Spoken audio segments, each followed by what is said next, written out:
Welcome to real GK analysis YouTube channel. हमारे इस नए वीडियो में आप सभी का स्वागत है। साथियों, आज के वीडियो में हम बात करेंगे एसएससी जीडी एग्जाम 2024 के लिए जीके जीएस विषय के 20 प्रीवियस ईयर क्वेश्चंस और ये हमारा पीवाईक्यू सेट नंबर 8 रहने वाला है। साथ ही आप चैनल पर पहली बार आए हैं तो चैनल को सब्सक्राइब जरूर करें और वीडियो अच्छा लगे तो अपने दोस्तों के साथ भी इसको शेयर जरूर करना है। और साथियों, इस सेट में हम आपके टोटल 20 प्रश्न यहाँ पर डिस्कस करने वाले हैं और किसी भी प्रश्न पर मुझे ऐसा लगेगा कि इसके ऊपर हमें करंट के हिसाब से भी चर्चा करनी चाहिए, करंट के स्तर पर, या किसी प्रश्न को थोड़ा विस्तार से समझना है तो वहाँ पर मैं आपको उसको विस्तार से भी समझाऊंगा। तो वीडियो को आप पूरा जरूर देखें। रिक्वेस्ट है कि एटलीस्ट आप हमारे इस वीडियो को पूरा जरूर देखें ताकि आप समझ पाएंगे किस प्रकार के प्रश्न यहाँ पर हम डिस्कस करते हैं। और आज हमने जो प्रश्न शामिल किए हैं वो हमने किए हैं 6 फरवरी 2023 के, जो कि आपकी फोर्थ शिफ्ट के हैं, यानी जो 5/15 से 6/15 का आपका शिफ्ट हुआ था, फोर्थ शिफ्ट के यहाँ पर हम 20 प्रश्न डिस्कस करेंगे और 20 प्रश्न के साथ साथ मैं आपको एडिशनल फैक्टर बताऊंगा। तो वीडियो आपके लिए काफ़ी नॉलेजफुल होगा और जो आपकी एग्जाम में कहीं ना कहीं आपको हेल्प जरूर करेगा। तो चलिए शुरू करते हैं और आज का हमारा पहला प्रश्न हम देखते हैं। फर्स्ट क्वेश्चन है, असहयोग आंदोलन के प्रस्ताव की पुष्टि दिसंबर 1920 में आयोजित भारतीय राष्ट्रीय कांग्रेस के वार्षिक अधिवेशन में की गई थी। तो साथियों, जो दिसंबर 1920 का भारतीय राष्ट्रीय कांग्रेस का अधिवेशन था वो कहाँ पर हुआ था? तो फर्स्ट विकल्प है भोपाल में, दूसरा है नागपुर में, तीसरा है सूरत में और फोर्थ है मद्रास में। कहाँ पर? मद्रास में। तो करेक्ट आंसर हो जाएगा नागपुर में। कहाँ पर? तो जो असहयोग आंदोलन के प्रस्ताव की पुष्टि दिसंबर 1920 में हुई थी वो कहाँ पर हुई थी? वो नागपुर के अधिवेशन में हुई थी। अच्छा, जो असहयोग आंदोलन ये क्यों लाया गया था? तो साथियों, इसके मेनली 3 रीजन थे। एक तो था रोलेक्ट एक्ट। क्या था? रोलेक्ट एक्ट में कुछ प्रावधान ऐसे थे जो भारतीयों के खिलाफ थे, तो एक तो हो जाएगा रोलेक्ट एक्ट। फिर दूसरा इसका बड़ा कारण है जलियांवाला बाग कांड। क्या है? आप सभी को पता होगा 13 अप्रैल 1919 बैसाखी के दिन क्या हुआ था? तो जलियांवाला बाग कांड। और तीसरा है इसका खिलाफत आंदोलन। क्या है? खिलाफत आंदोलन। तो इन तीनों ही बड़ी वजहों माना जाता है असहयोग आंदोलन चलाने का। और इसकी पहले कोलकाता अधिवेशन में चर्चा करी गई थी और फिर इसकी फाइनल पुष्टि दिसंबर में कर दी गई थी कि हाँ, पूरे देश में असहयोग आंदोलन चलने वाला है। तो विकल्प दूसरा बिल्कुल हमारा करेक्ट आंसर हो जाएगा। चलिए नेक्स्ट क्वेश्चन देखते हैं। नेक्स्ट क्वेश्चन है हमारा, संगमरमर का रासायनिक सूत्र क्या है? जो संगमरमर होता है उसका रासायनिक सूत्र यहाँ पर देखना है। तो फर्स्ट विकल्प है CH2OH2, दूसरा है CaCO3, थर्ड विकल्प है CO2 और फोर्थ है हमारा CaO। तो साथियों, जो संगमरमर का रासायनिक सूत्र है वो होता है CaCO3। क्या होता है? CaCO3 होता है। तो इसको याद रखें। आप लगभग 30 से 40 रासायनिक सूत्र तैयार कर लें, क्योंकि एसएससी जीडी में, हालांकि मैंने अभी तक जो 7 शिफ्ट का हमने एनालिसिस किया है उसमें तो हमें देखने को नहीं मिला है, सिर्फ एक शिफ्ट हमें देखने को मिला था और दूसरा प्रश्न यहाँ पर देखने को मिला है। फिर भी आप इसको, वहाँ पर हमें शायद जिप्सम या पीओपी का देखने को मिला था। तो आप इनको 30-40 जो आपके रासायनिक सूत्र होते हैं उनको तैयार कर लें। तो संगमरमर रासायनिक सूत्र क्या होता है? वो होता है CaCO3। विकल्प दूसरा बिल्कुल हमारा करेक्ट आंसर यहाँ पर हो जाएगा। चलिए नेक्स्ट क्वेश्चन देखते हैं हम। नेक्स्ट क्वेश्चन है, अरब सागर से आने वाली दक्षिण पश्चिम मानसून पवनों को अंतः उष्णकटिबंधीय अभिसरण क्षेत्र की ओर प्रवाहित करने में कौन बाधा डालता है? प्रश्न थोड़ा बड़ा है इसलिए फिर से रिपीट कर दूं। अरब सागर से आने वाली दक्षिण पश्चिम मानसून पवनों को अतः उष्णकटिबंधीय अभिसरण क्षेत्र की ओर प्रवाहित करने में कौन बाधा डालता है? तो फर्स्ट विकल्प है पूर्वी घाट, दूसरा है पश्चिमी घाट, तीसरा विकल्प है अरावली पर्वतमाला और फोर्थ है हमारा महान हिमालय पर्वतमाला। तो विकल्प हो जाएगा हमारा दूसरा बिल्कुल सही, पश्चिमी घाट। साथियों, उसको प्रवाहित होने में बाधा डालता है। या आप हमारा भारत का मैप इस प्रकार से देखेंगे तो यहाँ पर आपको देखने को मिलेगा अरब सागर। क्या देखने को मिलेगा? अरब सागर। अच्छा, अरब सागर का एक अन्य नाम क्या है? तो वो है सिंधु सागर। क्या है? इसको हम सिंधु सागर के नाम से भी जानते हैं। और इधर क्या है? इधर आपको बे ऑफ बंगाल मिलेगा और यहाँ मुंबई, महाराष्ट्र, फिर गोवा, फिर कर्नाटक, फिर केरल, यहाँ पर आपको क्या देखने को मिलेगा? पश्चिम घाट देखने को मिलेगा। तो विकल्प दूसरा बिल्कुल हमारा करेक्ट आंसर यहाँ पर हो जाएगा। तो अगला प्रश्न है हमारा कि भारत में राष्ट्रीय 35वें राष्ट्रीय खेलों का आयोजन किस वर्ष में हुआ था? कौन से जो 35वें नंबर के राष्ट्रीय खेल थे इनका आयोजन किस वर्ष में हुआ था? तो फर्स्ट विकल्प देखते हैं हम 2013 में, दूसरा है 2014 में, तीसरा ऑप्शन हो जाएगा 2015 में और फोर्थ है हमारा 2017 में। तो साथ ही जो 35वें राष्ट्रीय खेल हुए थे उनका आयोजन हुआ था 2015 में। कब? 2015 में हुआ था। चलिए अब हम करंट के हिसाब से देखते हैं। हमारा जो 36वां राष्ट्रीय खेल है, कौन सा? 36वां जो राष्ट्रीय खेल है इसका आयोजन कहाँ पर हुआ है? तो इसका आयोजन साथियों गुजरात में हुआ है। कहाँ पर हुआ है? गुजरात में हुआ है। और कब हुआ है? 2022 में। तो आपको इसको याद रखना है, 36वें राष्ट्रीय खेल गुजरात में हुए, वर्ष पूछे तो 2022। अब इसके अलावा 37वां देखते हैं हम, ये हम करंट के हिसाब से काफ़ी इंपॉर्टेंट है, आ सकता है। जो हमारा 37वां राष्ट्रीय खेल है वो कहाँ पर हुआ है? तो वो साथियों हुआ है गोवा में। कहाँ पर हुआ है? वो गोवा में हुआ है। और अगर वर्ष पूछे तो वर्ष रहेगा 2023। क्या रहेगा? 2023, क्योंकि राष्ट्रीय खेलों का कोई फिक्स नहीं है कि 2 साल के अंतराल में होंगे, 4 साल के अंतराल में होंगे, क्योंकि कंटिन्यू भी हो सकते हैं, कभी कभी 4 सालों के अंतराल में भी होते हैं। फिर हमारा जो हमारा 38वां राष्ट्रीय खेल है वो कहाँ पर होगा, तो वो होगा उत्तराखंड में प्रस्तावित है। कहाँ पर, उत्तराखंड में वो प्रस्तावित है। तो 36वां गुजरात में, 37वां गोवा में और 38वां राष्ट्रीय खेल उत्तराखंड उसकी मेजबानी करने वाला है। तो इस प्रश्न को हमने काफी डिटेल से देख लिया है करंट अफेयर्स के हिसाब से भी। चलिए अब अगला प्रश्न देखते हैं हम। अगला प्रश्न है, प्लाज्मा झिल्ली के अंदर एक तरल पदार्थ होता है। जो प्लाज्मा झिल्ली होती है उसके अंदर कौन सा लिक्विड पदार्थ होता है, तो फर्स्ट विकल्प है क्रोमोटिन होता है, दूसरा ऑप्शन है कोशिका द्रव्य होता है, तीसरा है केंद्रक होता है और फोर्थ है हमारा कि माइटोकांडिया होता है। तो साथियों जो प्लाज्मा झिल्ली के अंदर क्या होता है वो होता है कोशिका द्रव्य। क्या होता है, कोशिका द्रव्य यहाँ पर होता है। तो करेक्ट आंसर हमारा हो जाएगा ऑप्शन दूसरा। चलिए नेक्स्ट क्वेश्चन की ओर बढ़ते हैं। नेक्स्ट वेरी इंपॉर्टेंट क्वेश्चन है, निम्नलिखित में से किस नर्तक को 2004 में संगीत नाटक अकादमी पुरस्कार जीता था। यानी कि कौन से वो नर्तक थे जिन्होंने 2004 में संगीत नाटक अकादमी पुरस्कार जीता था। तो फर्स्ट विकल्प है हमारा अनुराधा पांडे, दूसरा है अमला अक्केनेनी, तीसरा है कृष्णा एला और फोर्थ है जतिन गोस्वामी। क्या है, जतिन गोस्वामी। तो राइट आंसर रहेगा जतिन गोस्वामी। तो 2004 में संगीत नाटक अकादमी पुरस्कार किसने जीता है, तो वो जीता है जतिन गोस्वामी ने। आप जितने भी संगीत नाटक अकादमी पुरस्कार एक बार पढ़ लेना, क्योंकि परीक्षा में प्रश्न उनसे आ सकता है। तो ऑप्शन 4 बिल्कुल हमारा करेक्ट आंसर यहाँ हो जाएगा। चलिए नेक्स्ट क्वेश्चन देखते हैं हम। नेक्स्ट क्वेश्चन साथियों, विश्व का सबसे बड़ा लोकतंत्र कौन सा है। लोकतंत्र यानी कि डेमोक्रेसी, जहां पर जो हमारे प्रधानमंत्री मुख्यमंत्रियों का चयन कौन करता है, जनता करती है, उसको लोकतंत्र बोलते हैं। तो विश्व का सबसे बड़ा लोकतंत्र कौन सा है, तो फर्स्ट ऑप्शन है ब्राजील, दूसरा है चीन, तीसरा है भारत और फोर्थ है यूएसए। तो ऑब्वियसली बात है सबसे ज़्यादा मतदाता किस देश में है, वो तो हमारे भारत देश में है। तो सबसे बड़ा लोकतंत्र भी कौन सा होगा, वो भारत देश ही होने वाला है। तो करेक्ट आंसर हो जाएगा ऑप्शन तीसरा। अच्छा, चीन कोई डेमोक्रेसी नहीं है साथियों, चीन में क्या है, तानाशाही चलती है, वन पार्टी सिस्टम चलता है यहाँ पर। यूएसए भी एक लोकतंत्र है और ब्राजील भी एक लोकतंत्र है। तो ऑप्शन तीसरा बिल्कुल हमारा करेक्ट आंसर हो जाएगा। चलिए नेक्स्ट क्वेश्चन देखते हैं हम। नेक्स्ट क्वेश्चन है, जुलाई 2022 में महाराष्ट्र राज्य विधानसभा के इतिहास में सबसे कम आयु के स्पीकर कौन बने। स्पीकर किसको बोलते हैं, जो विधानसभा का अध्यक्ष होता है उसको स्पीकर बोलते हैं। तो साथियों फर्स्ट विकल्प देखते हैं हम साजन शाह को, दूसरा है विवेक बिंद्रा, तीसरा है संदीप माहेश्वरी और फोर्थ है राहुल नार्वेकर। इन दोनों की लड़ाई तो आपने देखी होगी, संदीप माहेश्वरी और विवेक बिंद्रा की, तो यहाँ पर भी आ गई है। तो फर्स्ट जो इसका हमारा करेक्ट आंसर है वो हो जाएगा राहुल नार्वेकर। क्या हो जाएगा, राहुल नार्वेकर। तो जुलाई 2022 तक के स्टेटस के अनुसार महाराष्ट्र राज्य विधानसभा के इतिहास में सबसे कम आयु के स्पीकर कौन बने थे, तो वो बने थे राहुल नार्वेकर। ऑप्शन 4 बिल्कुल हमारा करेक्ट आंसर हो जाएगा। अब साथियों इसको हम करंट अफेयर्स थोड़ा देख लेते हैं कि अभी हाल फिलहाल में क्या हमारे 5 राज्यों में चुनाव हुए हैं विधानसभा के, तो वहाँ पर भी नए स्पीकर नियुक्त हुए हैं। तो सबसे पहले हम देखते हैं छत्तीसगढ़ में कौन बना साथियों। तो छत्तीसगढ़ में आपके बने हैं रमन सिंह। कौन बने हैं, रमन सिंह, बिल्कुल शॉर्ट फॉर्म में लिखूंगा मैं। छत्तीसगढ़ में कौन बना है, तो वो बने हैं रमन सिंह। फिर हमारा मध्य प्रदेश में चुनाव हुए हैं, तो मध्य प्रदेश के नए स्पीकर कौन बने हैं, तो वो बने हैं नरेंद्र सिंह तोमर। कौन बने हैं, नरेंद्र सिंह तोमर यहाँ पर मध्य प्रदेश के नए स्पीकर बने हैं। इसके अलावा मिजोरम राज्य की बात करते हैं, क्योंकि यहाँ पर भी चुनाव हुए हैं मिजोरम में, तो वहाँ पर बने हैं लाल बिया जामा। कौन बने हैं, लाल बिया जामा। अब इनका थोड़ा ऐसा ही प्रोनाउंस होता है, कोई सही प्रोनाउंसिएशन जानता हो तो कमेंट कर सकता है। फिर हम साथियों बात करेंगे राजस्थान राज्य की। इसकी राजस्थान राज्य की यहाँ पर भी चुनाव हुए हैं, तो यहाँ पर बने हैं वासुदेव देवनानी। कौन बने हैं, वासुदेव देवनानी यहाँ के नए स्पीकर बने हैं। और जो हमारा लास्ट राज्य है तेलंगाना, कौन सा है राष्ट्र राज्य, तेलंगाना है, तो वहाँ पर नए स्पीकर कौन बने हैं, वो बने हैं गद्दम प्रसाद कुमार। कौन बने हैं, गद्दम प्रसाद कुमार यहाँ के नए स्पीकर बने हैं। चलिए रिवीजन कर लेते हैं। तो हमारे जो छत्तीसगढ़ राज्य हैं इसके कौन बने हैं, वो रमन सिंह बने हैं। मध्य प्रदेश के बने हैं नरेंद्र सिंह तोमर। मिजोरम के बने हैं लाल बिया जामा और राजस्थान के बने हैं वासुदेव देवनानी। साथ ही तेलंगाना राज्य के बने हैं गद्दम प्रसाद कुमार। से 5 राज्यों के हमने नवनियुक्त स्पीकर भी देख लिए। चलिए अगला प्रश्न देखते हैं।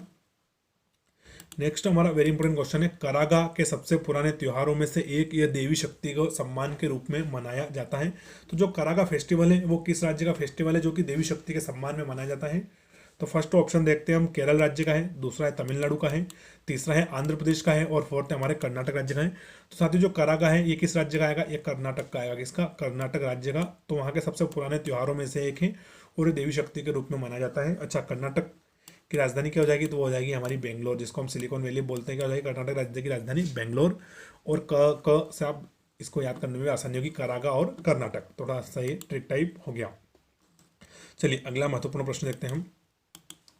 अगला महत्वपूर्ण प्रश्न है, छठी पंचवर्षीय योजना यानी जो हमारा 6th 5 ईयर प्लान था, छठी पंचवर्षीय योजना के अनुसार लक्षित आर्थिक विकास दर क्या थी। तो फर्स्ट ऑप्शन है 6.0, दूसरा ऑप्शन है 5.8, तीसरा है 5.2 और तीसरा है 6.3। तो साथियों उस समय जो हमने लक्षित विकास दर रखी थी वो रखी थी 5.2, कितनी रखी थी 5.2, और इसको हमने अचीव करते हुए कितनी विकास दर दिखा दी थी, तो वो दिखा दी थी हमने 5.7, कितनी 5.7। इसलिए ऐसा माना गया कि जो हमारी छठी पंचवर्षीय योजना थी वो सफल रही थी। क्या रही थी? सफल रही थी, क्योंकि हमारा लक्ष्य था सिर्फ 5.2% से विकास करना, लेकिन उसका रिजल्ट कितना था 5.7% था। इसलिए छठी पंचवर्षीय योजना को सफल माना गया है। अच्छा, इसके अलावा इसका टेन्योर क्या था, यानी कि किस वर्ष चलाई गई थी, तो यहाँ पे 1980 से लगाकर 1985 तक चलाई गई थी। कब? 1980 से लगाकर 1985 तक आपकी छठी पंचवर्षीय योजना चलाई गई थी। इसके हम और कुछ इंपॉर्टेंट फैक्टर देखें तो इस समय आपका परिवार नियोजन कार्यक्रम चलाया गया था। क्या चलाया गया था? जनसंख्या नियंत्रण के लिए आपका परिवार नियोजन कार्यक्रम भी इसी समय चलाया गया था। परिवार नियोजन कार्यक्रम भी इसी समय चलाया गया था छठी पंचवर्षीय योजना के अंतर्गत। इसके अलावा इसमें एक और डेवलपमेंट हुआ था बहुत ही इंपॉर्टेंट, कि जो शिवरामन समिति थी उस समय की, उसकी सिफारिश पर नाबार्ड की स्थापना, किसकी? जो हमारा नाबार्ड है, इसका मैं आपको फुल फॉर्म में भी बताऊंगा। जो नाबार्ड है हमारा, उसकी स्थापना शिवरामन समिति की सिफारिश पर, वो भी कब? हमारी छठी पंचवर्षीय योजना के तहत ही करी गई थी। किसकी योजना? यहाँ पर थोड़ा माउस से लिखने में नाबार्ड, तो national bank for agriculture rural and development, ये नाबार्ड का फुल फॉर्म होता है। तो इसकी स्थापना भी छठी पंचवर्षीय योजना के समय ही शिवरामन समिति की सिफारिश पर करी गई थी। तो ये भी एक महत्वपूर्ण फैक्ट है, इसको आपको याद रखना है। तो हमने यहाँ पर छठी पंचवर्षीय योजना का मोटा माटी बिल्कुल देख लिया है। विकल्प तीसरा बिल्कुल हमारा करेक्ट आंसर है। चलिए अगला इंपॉर्टेंट प्रश्न देखते हैं। प्रश्न है कि संगठित क्षेत्र में कताई और बुनाई को छोड़कर संपूर्ण वस्त्र मूल्य श्रृंखला में कौशल विकास और प्लेसमेंट उन्मुख प्रशिक्षण प्रदान करने का प्रयोजन रखता है या रखती है। तो फर्स्ट विकल्प है सेवा योजना, दूसरा है समर्थ योजना, तीसरा है मर्चेंडाइज एक्सपोर्ट फ्रॉम इंडिया योजना, और फोर्थ है हमारा संसद सदस्य स्थानीय क्षेत्र विकास योजना। तो इसका करेक्ट आंसर हो जाएगा समर्थ योजना। क्या हो जाएगा? समर्थ योजना। तो फिर से इसको रिपीट करूंगा कि समर्थ योजना संगठित क्षेत्र में कताई और बुनाई को छोड़कर संपूर्ण वस्त्र मूल्य श्रृंखला में कौशल विकास और प्लेसमेंट उन्मुख प्रशिक्षण प्रदान करने वाली योजना है। तो ऑप्शन दूसरा बिल्कुल हमारा यहाँ पर करेक्ट आंसर हो जाएगा। चलिए नेक्स्ट वेरी इंपॉर्टेंट क्वेश्चन देखते हैं। इसके पहले अगर आप साथियों चैनल पर पहली बार आए हैं तो प्लीज़ आप चैनल को सब्सक्राइब जरूर कर लेंगे, क्योंकि जब तक आपका एग्जाम चलेगा मैं आपके लिए ऐसे ही क्वेश्चंस लेकर आता रहूँगा। और अगर वीडियो आपको अच्छा लगता है, आपको जितने भी टेलीग्राम और व्हाट्सएप ग्रुप हो वहाँ पर आप वीडियो को शेयर जरूर करेंगे। चलिए अगला प्रश्न देखते हैं हम। यदि सार्वजनिक ऋण से भविष्य में निर्गत वृद्धि होती है तो एक प्रकार का क्या है? बोझ है। तो प्रश्न फिर से रिपीट करूँ, यदि सार्वजनिक ऋण में भविष्य में निर्गत में वृद्धि होती है तो एक प्रकार का क्या है? बोझ है। तो फर्स्ट है कि ये वृद्धि, दूसरा है बढ़ती, तीसरा है विस्तारित और फोर्थ है अवर्धित। तो करेक्ट आंसर हो जाएगा कम। क्या है? कम बिल्कुल हमारा करेक्ट आंसर हो जाएगा। और प्रश्न इकोनॉमिक्स का, थोड़ी इसकी लैंग्वेज टफ हो सकती है, समझ में भी नहीं आ रहा है थोड़ा। तो यदि सार्वजनिक ऋण से भविष्य में निर्गत में वृद्धि कम होती है तो यह एक प्रकार का बोझ है। तो इसका हम विकल्प एक देख लेते हैं बिना इसमें ज़्यादा दिमाग लगाए। चलिए अब अगला प्रश्न देखते हैं।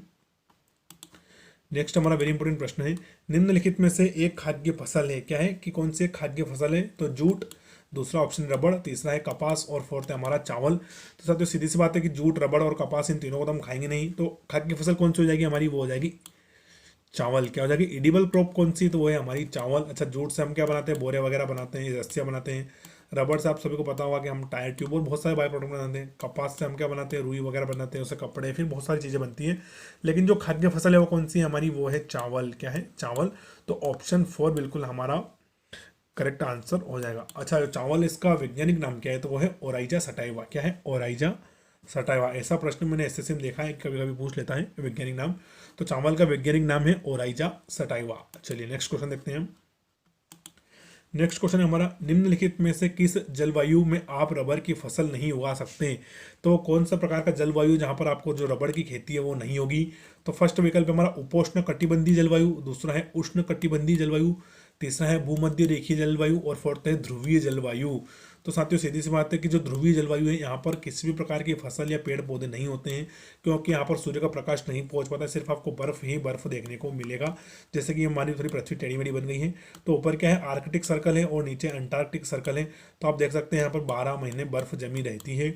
यहाँ पर किसी प्रकार के पेड़ पौधे वगैरह नहीं होते और कोई खेती नहीं होती है, तो यहाँ पर रबर की फसल भी नहीं होगी। तो कहाँ पर? ध्रुवीय जलवायु पर नहीं होगी। तो पृथ्वी के दोनों जो ध्रुव है यहाँ पर रबर की फसल हम नहीं उगा सकते। तो ऑप्शन 4 बिल्कुल हमारा करेक्ट आंसर हो जाएगा।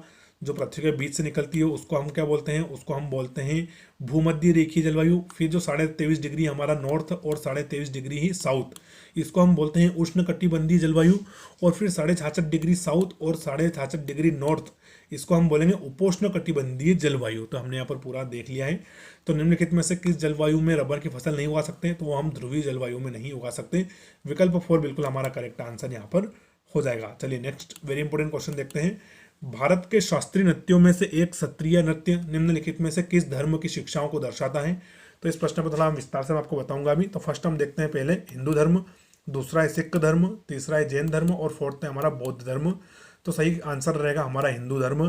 तो भारत के शास्त्रीय नृत्यों में से एक सत्रिय नृत्य निम्नलिखित में से किस धर्म की शिक्षाओं को दर्शाता है। साथियों तो हमारे हिंदू धर्म की शिक्षाओं को दर्शाता है। अच्छा, जो सत्रिय है ये किस राज्य का शास्त्रीय नृत्य है, ये हमारा पहला क्वेश्चन है। तो साथियों असम का है। कहाँ का? असम का है। बिल्कुल आपको याद रखना है, एग्जैक्ट परीक्षा में पूछ सकता है कि सत्रिय जो नृत्य है, शास्त्रीय नृत्य किस राज्य को बिलोंग करता है। तो ये हमारे असम राज्य को बिलोंग करता है। अच्छी, इसकी शुरुआत कब हुई? तो साथियों इसकी शुरुआत हुई है 15वीं शताब्दी में। कब? 15वीं शताब्दी में इसकी शुरुआत मानी जाती है। अच्छा, इसकी शुरुआत किसने करी? तो करी है आचार्य शंकर देव ने। किसने? आचार्य शंकर देव ने जो हमारा सत्रिय नृत्य है इसकी शुरुआत करी है। तो बिल्कुल याद रखेंगे आचार्य शंकर देव। अब नेक्स्ट इसमें साथियों एक संगीत नाटक अकादमी पुरस्कार भी एक व्यक्ति ने जीता है। तो वो है थे रामकृष्ण तालुकदार। कौन थे? जैसा कि मैंने आपको बोला था ना, प्रश्न वहां पर पूछा गया था। तो जो रामकृष्ण तालुकदार थे, यहाँ पर लिख देता हूँ मैं, थोड़ा सा माउस से लिखने में नहीं आएगा सही, लेकिन फिर भी हम आप एक समझाने के हिसाब से, रामकृष्ण जो तालुकदार थे साथियों, इनको 2017 में, कब? 2017 में इनको संगीत नाटक अकादमी पुरस्कार से सत्य नृत्य में नवाजा गया था। अच्छा, जब हमारा सत्य नृत्य कौन से वाद्य यंत्रों पर होता है? तो साथियों एक तो ढोल, बांसुरी और झांझ मजीरा। क्या क्या? तो एक तो हमारा ढोल हो जाएगा, दूसरा हो जाएगा हमारी बांसुरी और तीसरा हो जाएगा झांझ मजीरा। तो ये तीनों इसके वाद्य यंत्र हैं। फिर से एक बार रिपीट, ये झांझ मजीरा। चलिए फिर से रिपीट कर दूं कि जो सत्य नृत्य किसका है? असम का है। 15वीं शताब्दी में इसकी शुरुआत हुई है। आचार्य शंकर देव की ने इसकी सबसे पहले प्रस्तुति दी थी। रामकृष्ण तालुकदार को 2017 में इसके लिए संगीत नाटक अकादमी पुरस्कार मिला है। और ये ढोल, बांसुरी और झांझ मजीरा वाद्य यंत्रों पर इसको परफॉर्म किया जाता है। तो विकल्प एक बिल्कुल हमारा करेक्ट आंसर हो जाएगा हिंदू धर्म। चलिए नेक्स्ट इंपोर्टेंट क्वेश्चन देखते हैं हम। नेक्स्ट क्वेश्चन है, जनगणना 2011 के अनुसार भारत का दूसरा सबसे अधिक जनसंख्या वाला राज्य हमारा कौन सा था। यहाँ पे सेकंड लिस्ट यहाँ पर पॉपुलेशन थी, तो वो देखना है। तो फर्स्ट विकल्प है हमारा महाराष्ट्र। क्या है? महाराष्ट्र। दूसरा है बिहार, तीसरा है झारखंड और फोर्थ है हमारा उत्तर प्रदेश। तो करेक्ट आंसर हो जाएगा इसका महाराष्ट्र। क्या हो जाएगा? महाराष्ट्र बिल्कुल करेक्ट आंसर हो जाएगा। तो जनगणना 2011 के अनुसार भारत का दूसरा सबसे अधिक तो जनसंख्या वाला राज्य कौन सा है? तो हमारा महाराष्ट्र राज्य है। चलिए अब मैं आपको टॉप 10 राज्य बताता हूँ 2011 के जनगणना के अनुसार। तो साथियों इसमें पहले नंबर पर है हमारा वन एंड ओनली यूपी। कौन सा? उत्तर प्रदेश राज्य पहले स्थान पर है जनसंख्या के मामले में। दूसरे स्थान पर कौन है? हमारा महाराष्ट्र है। कौन सा है? महाराष्ट्र है। तीसरे स्थान पर है हमारा बिहार। कौन सा राज्य आ जाएगा? तीसरे नंबर पर हमारा बिहार आ जाएगा। चौथे नंबर पर है हमारा वेस्ट बंगाल। कौन सा है? वेस्ट बंगाल, यानी जिसको हम पश्चिम बंगाल बोलते हैं। पांचवें नंबर पर है हमारा इसमें आंध्र प्रदेश। क्या है? आंध्र प्रदेश। छठे नंबर पर हमारा मध्य प्रदेश है। सातवें नंबर पर तमिलनाडु है। कौन है? सातवें नंबर पर तमिलनाडु है। आठवें नंबर पर राजस्थान है। कौन? राजस्थान है आठवें नंबर पर। और 9वें नंबर पर है कर्नाटका और 10वें नंबर पर है गुजरात। तो ये हमने टॉप 10 राज्य हमारे देख लिए जनसंख्या में घटते क्रम में। तो पहले स्थान पर यूपी है, दूसरे नंबर पर महाराष्ट्र है, तीसरे पर बिहार है, चौथे पर वेस्ट बंगाल है, पांचवें पर आंध्र प्रदेश, छठे पर मध्य प्रदेश, सातवें पर तमिलनाडु, आठवें पर राजस्थान, 9वें पर कर्नाटका और 10वें पर हमारा गुजरात राज्य है। चलिए अगला प्रश्न देखते हैं अब हम। नेक्स्ट वेरी इंपॉर्टेंट क्वेश्चन देखते हैं। नवंबर 2022 में महाराष्ट्र भारत में अंधेरी पूर्व निर्वाचन क्षेत्र से विधानसभा के सदस्य कौन बने हैं। तो फर्स्ट विकल्प है हमारा देवेंद्र फडणवीस, दूसरा है नारायण राणे, तीसरा है ऋतुजा लटके और फोर्थ है चंद्रकांत जाधव। कौन है? चंद्रकांत जाधव। तो करेक्ट आंसर हो जाएगा ऋतुजा लटके। तो नवंबर 2022 में साथियों जो महाराष्ट्र में उपचुनाव हुए थे वहां पर अंधेरी पूर्व निर्वाचन क्षेत्र से कौन बना है? तो ऋतुजा लटके वहां की विधानसभा सदस्य बनी है। तो विकल्प तीसरा बिल्कुल हमारा करेक्ट आंसर हो जाएगा। हालांकि आज के दिन राजस्थान में भी एक सीट शायद कर्णपुर ऐसा कुछ नाम है, वहां पर उपचुनाव हुए। तो उसका मैं आपको अगले वीडियो में बिल्कुल बताऊंगा डिटेल से, क्योंकि वो प्रश्न यहाँ पर परीक्षा में पूछ सकता है, जैसे कि ये पूछा गया, उसके बारे में हम विस्तार से चर्चा करेंगे। अगला प्रश्न हमारा साइखोम मीराबाई चानू एक क्या है। तो देखते हैं, भारत की साइकिलिस्ट है, दूसरा है भारतीय भारोत्तोलक यानी कि वेट लिफ्टर है, तीसरा है भारत की बॉक्सर है और फोर्थ है कि पहलवान है। साथ ही जो साइखोम मीराबाई चानू है क्या है? ये एक भारोत्तोलक है यानी कि वेट लिफ्टर है। क्या है? वेट लिफ्टर है। और ये किस राज्य को बिलोंग करती है? तो ये हमारे मणिपुर राज्य को बिलोंग करती है। नॉर्थ ईस्ट में जो एक राज्य है मणिपुर, वहां से इनका संबंध है। कभी ऐसा प्रश्न भी आ सकता है आपसे। तो साइखोम मीराबाई चानू क्या है? एक भारतीय भारोत्तोलक है और जो कि हमारे मणिपुर राज्य से बिलोंग करती है। तो ऑप्शन दूसरा बिल्कुल यहाँ पर करेक्ट आंसर हो जाएगा। चलिए सेकंड लास्ट क्वेश्चन देखते हैं हम। सातवाहन साम्राज्य की स्थापना लगभग कितने वर्ष पूर्व हुई थी? तो फर्स्ट विकल्प है साथियों हमारा 1700 वर्ष पूर्व, दूसरा है 2100 वर्ष पूर्व, तीसरा विकल्प है 2800 वर्ष पूर्व और फोर्थ है 2400 वर्ष पूर्व। तो साथियों जो सातवाहन साम्राज्य था इसकी स्थापना लगभग 2100 वर्ष पूर्व हुई थी। कब? 2100 वर्ष पूर्व हुई थी। अच्छा, इसके संस्थापक कौन थे? तो वो थे सिमुक। कौन थे? शिमुक, या इनको कभी कभी सिमुक, किसी किताब में सिमुक भी लिखा है, तो कंफ्यूज ना हो, सिमुक और शिमुक एक ही है, ये इसके संस्थापक थे। अच्छा, जो सातवाहन साम्राज्य था इसकी राजधानी क्या थी? तो इसकी राजधानी थी प्रतिष्ठान। क्या थी? इसकी राजधानी थी प्रतिष्ठान, और इसमें 6-7 राजा ही हुए थे, तो उसके ऊपर कभी विस्तार से चर्चा करेंगे। प्रतिष्ठान इनकी राजधानी थी और शिमुक इसका संस्थापक था। तो सातवाहन साम्राज्य की स्थापना लगभग 2100 वर्ष पूर्व हुई थी, शिमुक इसका संस्थापक था और प्रतिष्ठान इनकी क्या थी? कैपिटल, यानी कि इनकी राजधानी थी। तो विकल्प दूसरा बिल्कुल हमारा करेक्ट आंसर हो जाएगा। चलिए अब सेकंड आज का हम लास्ट क्वेश्चन देखने वाले हैं। लास्ट क्वेश्चन देखते हैं हम किस प्रकार से है। तो सर जो क्वेश्चन है कि भारत का राष्ट्रपति बनने के लिए उम्मीदवार की न्यूनतम आयु कितनी वर्ष होनी चाहिए, यानी जब उसको अगर भारत का प्रेसिडेंट बनना है तो उसकी न्यूनतम आयु कितनी होनी चाहिए? तो फर्स्ट विकल्प है हमारा 35 वर्ष, 30 वर्ष, दूसरा है 35 वर्ष, तीसरा ऑप्शन है 20 वर्ष और फोर्थ है 25 वर्ष। तो भारत का राष्ट्रपति बनने के लिए उम्मीदवार की न्यूनतम आयु होनी चाहिए कितनी? 35 वर्ष, यानी कि वो 35 वर्ष से कम आयु का नहीं होना चाहिए, तभी वो भारत के राष्ट्रपति बनने के लिए उम्मीदवारी कर सकता है। अच्छा, जो भारत में जो राष्ट्रपति का चुनाव होता है साथियों, इसको कौन करवाता है? तो इसको करवाता है भारतीय चुनाव आयोग। कौन करवाता है? Election commission of India, ECI है ना। तो इसको चुनाव करवाता कौन है? वो करवाता है भारतीय चुनाव आयोग। चलिए अब मैं राष्ट्रपति संबंध आपको कुछ आर्टिकल बताता हूँ। जैसे जो हमारा अनुच्छेद 54 है उसमें बताया गया है कि राष्ट्रपति का चुनाव होगा।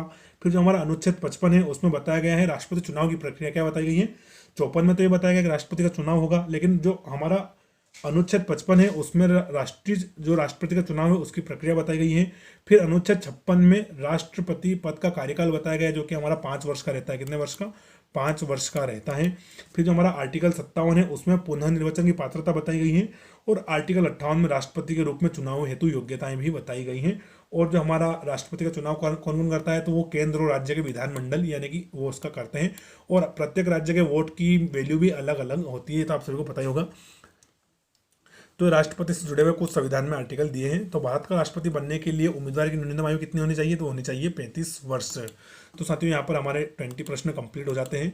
आशा करता हूँ कि आपने वीडियो को पूरा जरूर देखा होगा और इसको एंजॉय भी किया होगा। अगर वीडियो आपको अच्छा लगा हो तो चैनल को सब्सक्राइब जरूर करें, अपने दोस्तों के साथ भी शेयर करें, और लाइक भी आपको करना है। लाइक करने से मुझे मोटिवेशन मिलता है और आगे ही मैं आपके लिए ऐसे वीडियो लेकर आता रहूँगा। तो वीडियो पूरा देखने के लिए आप सभी का शुक्रिया। आपका दिन शुभ हो। Thank you. जय हिंद। राम राम।